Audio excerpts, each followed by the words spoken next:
আসসালামু আলাইকুম রহমতুল্লাহি ওয়া বারাকাতুহু।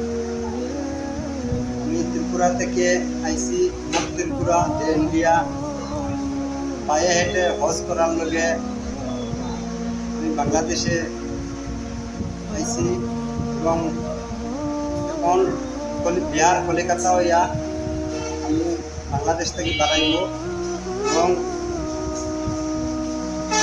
কলিকাতা থেকে যে আমি দিল্লি যাইব, দিল্লি থেকে পাকিস্তান, আফগানিস্তান, ইরাক ঘুরে মক্কা মদিনা হজ করার লগে পায়ে হেঁটে যাব। আচ্ছা, আপনি কতদিন আগে বের হয়েছেন বাসা থেকে? এখন আজকে 16 দিন হয়েছে।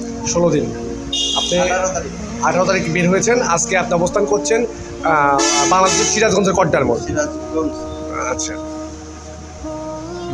আপনার এই যাত্রাতে কোনো বাধাবিঘ্ন হয়েছে কিনা?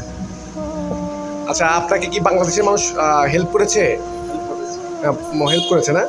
কোনো বাধাবিঘ্ন তো ঘটেনি? কেউ কি আপনার সাথে অপ্রীতিকর কোনো ঘটনা ঘটিয়েছে যে ইন্ডিয়ান দেখে বা এরকম কোনো কিছু?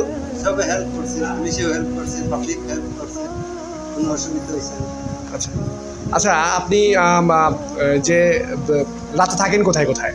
মসজিদে থাকি, হোস্টেলেও থাকি।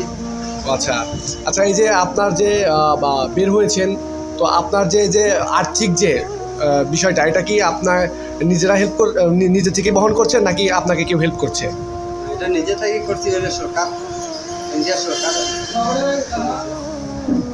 পারমিশন 3 বছর লাগছে। আমার যে পারমিশনগুলো বানাইছি 3 বছর পারমিশন, ভিসা তো লাগে। আচ্ছা, আপনার শেষ ইচ্ছা কি? যদি আপনি এই আর বাসায় ফিরতে না পারেন তাহলে আপনার শেষ ইচ্ছা কি? এটা তো আল্লাহর আশায় বাড়াইছি, হইলেও বাইদ্য, না হইলেও বাইদ্য, বাড়ির আশা ছাড়িয়েও বাড়িছি। আচ্ছা, আপনার যদি এখন রাস্তায় আল্লাহ না করুক যদি কোনো মৌত হয় বা এরকম, আপনাকে কি বাসায় ফিরে যাওয়ার কোনো ইয়ে আছে নাকি সেখানে আপনাকে কবরস্থ করা হবে? এটা জাকাত সেখানে কবরস্থ করা হবে না? তো আপনি আশা করছেন কতদিনের মধ্যে আপনি পৌঁছে যাবেন এরকম?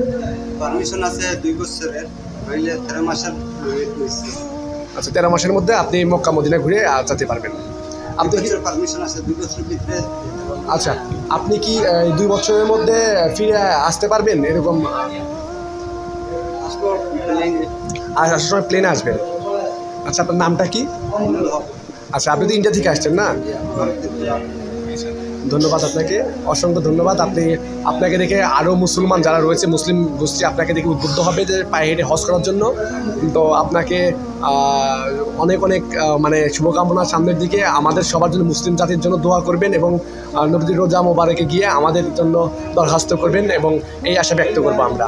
আসসালামু আলাইকুম।